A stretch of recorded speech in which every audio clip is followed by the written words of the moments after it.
Pilot को $1 million का लालच दिया गया और कहा गया कि तुम्हें इजराइल की सिटीजनशिप भी मिलेगी। सो हे गाइस, आज की हमारी वीडियो होने वाली है मोसाद के one of the best operation the diamond operation के बारे में। सो इस ऑपरेशन की जो कहानी है वो एक फाइटर जेट मिग-21 के आसपास ही घूमती है। तो ज़रा सा हम पहले समझ लेते हैं स्टोरी के बैकग्राउंड, इसके क्यों ये स्टार्ट हुआ। तो सबसे पहले 1956 में रशिया ने मिग-21 एक फाइटर जेट बनाया था, जो कि तब के लेवल पर आप देखें तो बहुत ही एडवांस था और यूएसए जैसी सुपर पावर के पास भी ये फाइटर जेट नहीं था। और धीरे धीरे रशिया जो है इस फाइटर जेट को और भी कंट्रीज़ को बेचना स्टार्ट करता है, जिसमें अरब कंट्रीज़ भी शामिल थी। सो इसी तरीके से जो रशिया है वो जॉर्डन, इराक, मिस्र और सीरिया जैसी कंट्रीज़ को भी ये मिग-21 फाइटर प्लेन बेचता है। अब मैं यहाँ पर थोड़ा सा तुम्हें बता दूँ कि जो ये अरब कंट्रीज़ हैं, सीरिया, इराक, जॉर्डन, ये सारी कंट्रीज़ और इसराइल के बीच में बहुत पहले से ही लड़ाई झगड़ा ये सब कुछ चलता रहता है। तो कहीं ना कहीं ये सारे इसराइल के दुश्मन देश थे और क्योंकि इनके पास अब रशिया का सबसे बेस्ट जो फाइटर प्लेन है वो आ चुका था, तो कहीं ना कहीं इसराइल को लगता था कि ये जो हमारे दुश्मन मुल्क है वो हम पर इसका अटैक कर सकते हैं और ये इसराइल के लिए बहुत बड़ा खतरा हो सकता था। और इस खतरे की वजह से ही हमारी स्टोरी स्टार्ट होती है, कैसे मोसाद के एजेंट्स ने रशिया का ये फाइटर प्लेन मिग-21 चुरा कर इसराइल लेकर आए। सो कहानी स्टार्ट होती है कि जब मीर एमिट जो कि मोसाद के चीफ बने थे नए नए, और उस टाइम पर उनकी एक बार जो वायुसेना के वहाँ के जो चीफ थे उनके साथ मीटिंग वगैरह सी होती रहती थी। तो जो एयरफोर्स के चीफ थे वो मोसाद के चीफ से कहते हैं कि हमें हमारी कंट्री के लिए बहुत ज़रूरी है कि जो ये मिग-21 है वो हमारे देश में आए। अब ये बात सुनकर मोसाद के जो चीफ थे उनको भी इसके बारे में वैसे पता था, क्योंकि उनसे पहले जो चीफ थे वो भी काफ़ी कोशिश कर रहे थे मिग-21 को इसराइल में लाने की, लेकिन वो कोशिशें नाकामयाब रही थी। तो कुछ दिन तक तो ऐसा ही चलता रहता है, लेकिन उसके बाद मोसाद के चीफ को भी पता था कि सच में हमें मिग-21 की ज़रूरत है। तो वो फाइनली डिसाइड करते हैं कि अब हम कैसे भी करके कोई भी ऑपरेशन करके ये जो मिग-21 है उसे अपने देश में लाएंगे। लेकिन ये इतना इजी नहीं होने वाला था, क्योंकि ये ऐसा नहीं है कि आप दुकान से कोई टॉफ़ी लेके आ रहे हो, आप अपने जो दुश्मन मुल्क है वहाँ से उनके ही सबसे बेस्ट फाइटर जेट को चुरा कर लाने की बात कर रहे हो। तो ये इतना इजी नहीं होने वाला था। बट क्योंकि अब मोसाद के चीफ ने ये डिसाइड कर लिया था, क्योंकि हमें ये फाइटर प्लेन चाहिए, मतलब चाहिए, तो इसके लिए प्लानिंग स्टार्ट होती है। तो जिन लोगों को पता नहीं उनको मैं बता दूं, मोसाद जो है इसराइल की खुफिया एजेंसी है, जैसे हमारी रॉ है। तो अब सब पूरी जब टीम बैठती है और इस बारे में प्लान बनाया जाता है कि कैसे जो है ये मिग-21 हमें इन कंट्रीज से लेके आना है।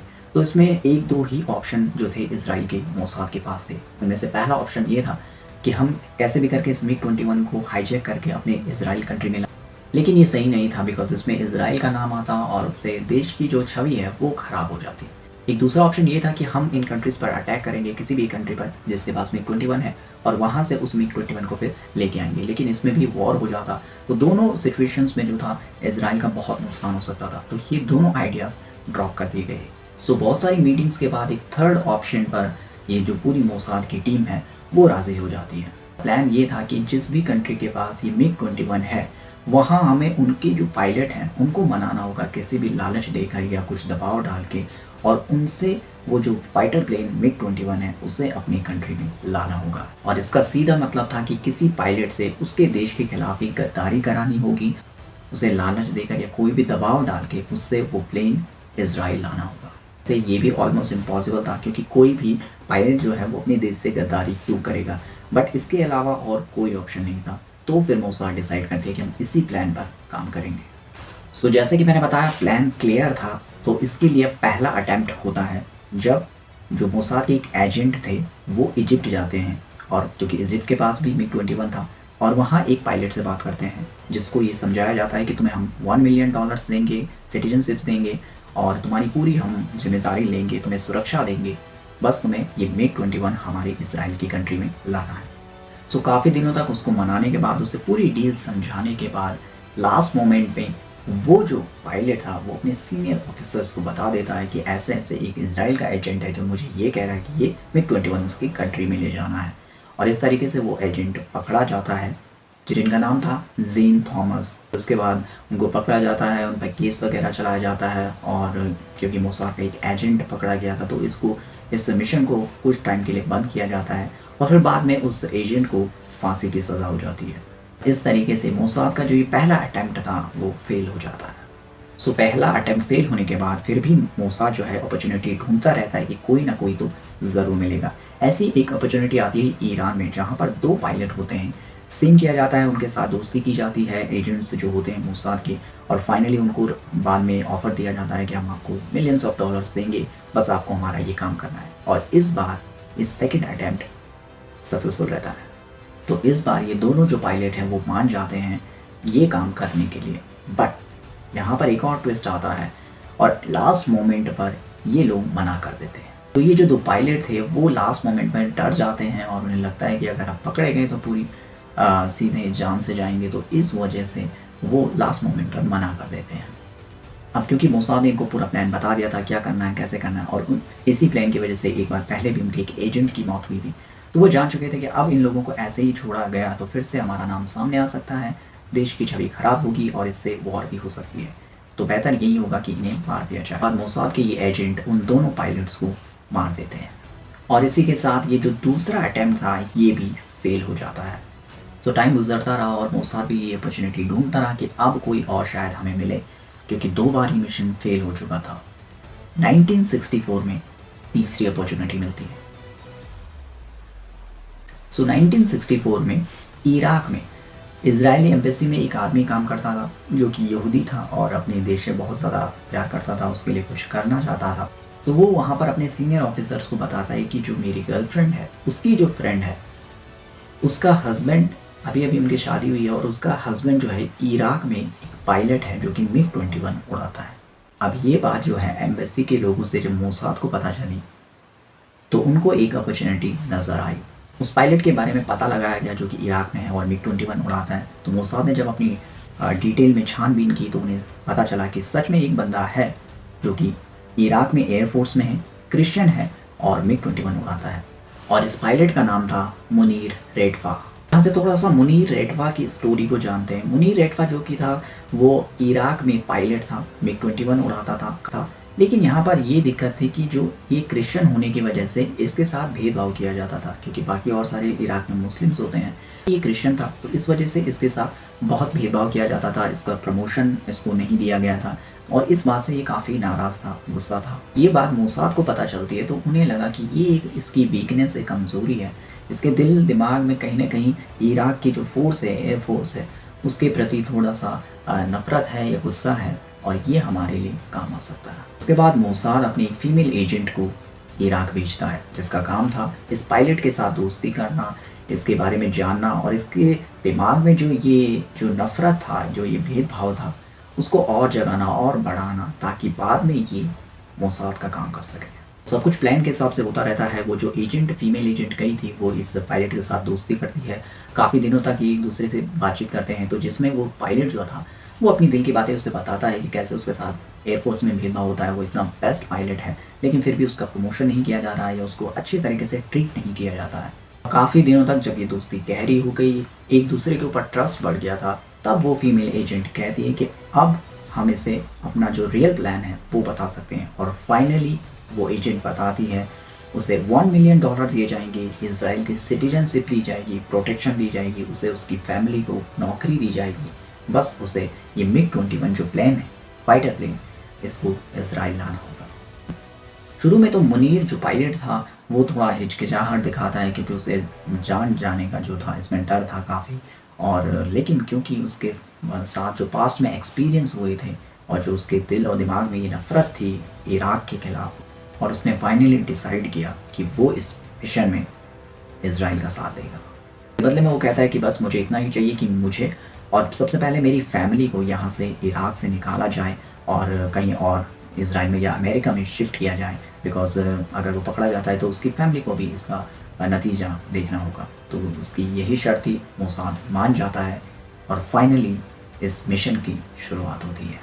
बट मिशन को स्टार्ट करने से पहले मैं तुम्हें बता दूं, इसमें कुछ प्रॉब्लम्स थी, 2 मेजर प्रॉब्लम्स थी इस मिशन को करने में। अब पहले ही बात तो उन्होंने मुनीर जो पायलट था उसको तो मना लिया था, लेकिन अभी 1-2 मेजर प्रॉब्लम्स थी, जिसमें से पहली प्रॉब्लम ये थी कि अगर आप एक साथ मुनीर जो पायलट है उसकी फैमिली को यहाँ से इराक से उठा के कहीं और भेजोगे तो इसमें शक हो सकता था। खुद जो वहाँ की एजेंसीज हैं वो देख सकती थी, क्योंकि जो ये पायलट था वो एक बहुत बड़ा नामी पायलट है, इम्पॉर्टेंट पायलट है इराक के लिए, और उसकी फैमिली का एक साथ ऐसे गायब हो जाना थोड़ा सा डाउट पैदा कर सकता था। तो इसलिए सबसे पहले मोसाद क्या करता है कि इस पायलट के जो माता पिता हैं उनको इलाज करवाने के बहाने उनके रिपोर्ट्स वगैरह बनाता है और यूएसए भेजता है, इलाज के लिए वहाँ जा रहे हैं। फिर उसके बाद कुछ टाइम बाद जो उसकी बीवी बच्चे थे उनको टूरिस्ट की तरह टूर जाने के लिए यूरोप और कंट्रीज़ में भेजते हैं। तो इस तरीके से अलग अलग इनके माता पिता और इस पायलट के बीवी बच्चों को बाहर कंट्रीज़ में भेजा जाता है। तो इस तरीके से ये पहली प्रॉब्लम सॉल्व हो जाती है। लेकिन अब इसके बाद दूसरी प्रॉब्लम थी। प्रॉब्लम ये थी कि जो ये MiG-21 है इसमें जो फ्यूल डाला जाता था वो पूरा नहीं भरा जाता था, आधा ही भरा जाता था, क्योंकि कॉन्ट्रैक्ट वगैरह में रशिया ने ये लिखाया था कि जो इसको कभी फुल नहीं किया जाएगा। स्पेशली जब ट्रेनिंग पर ये उड़ान भर रहा होगा तो ट्रेनिंग के लिए फुल भरने की ज़रूरत नहीं है, इसे आधा ही भरा जाएगा।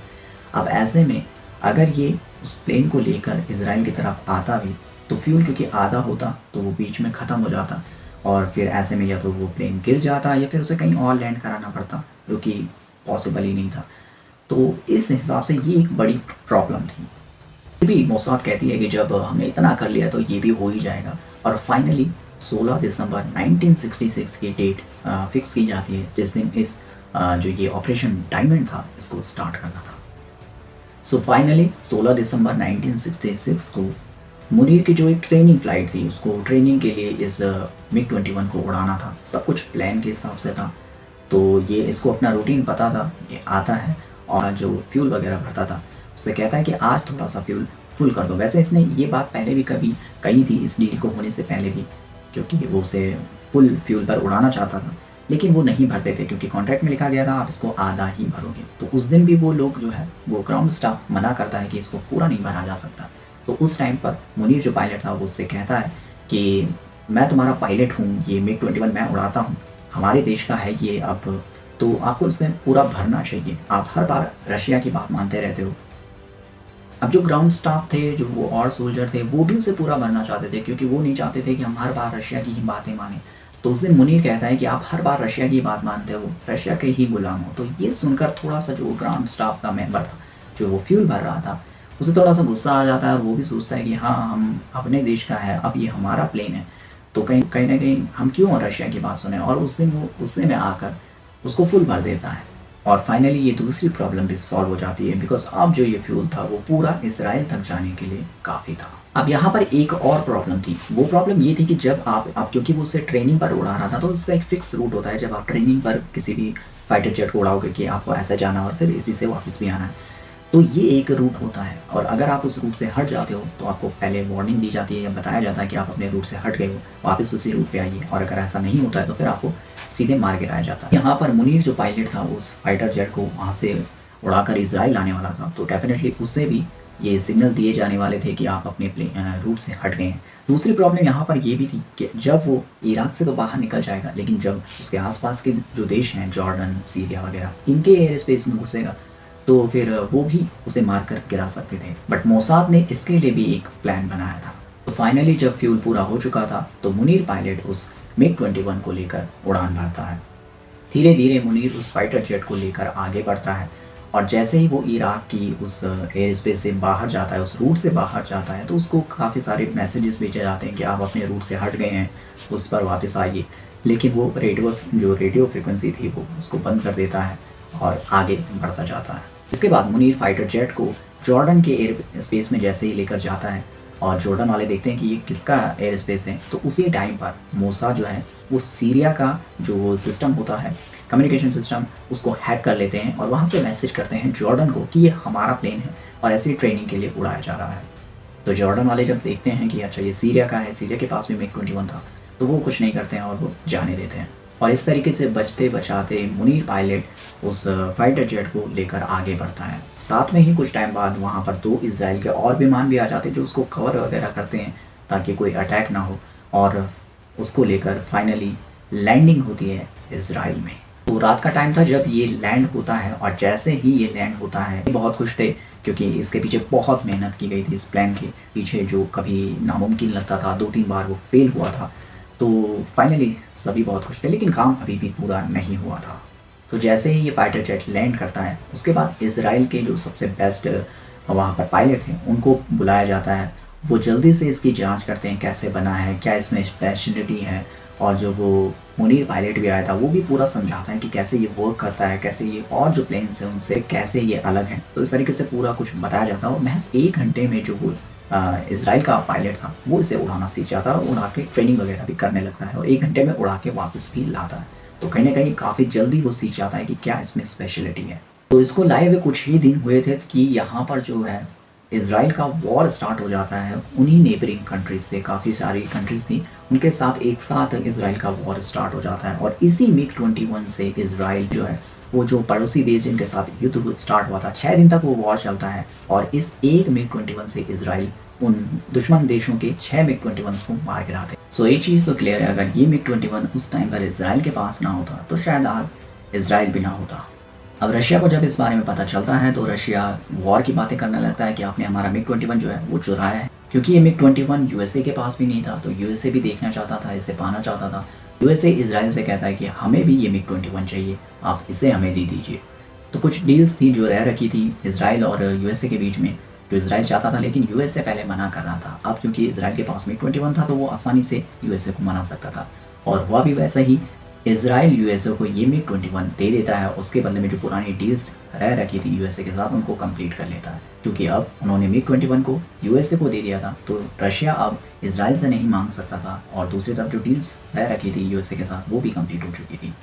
और इस तरीके से कंप्लीट होता है operation diamond. So I hope ये स्टोरी आपको पसंद आई होगी और इसी तरीके के रियल स्टोरीज़ मैं इस चैनल पर शेयर करता रहता हूँ। तो अगर आप भी इंटरेस्टेड हैं इस तरीके के स्टोरीज़ में, रियल स्टोरीज़ में, तो चैनल को सब्सक्राइब कर सकते हो। तो नेक्स्ट वीडियो में मिलेंगे हम एक और रियल स्टोरी के साथ। तब तक बाय बाय।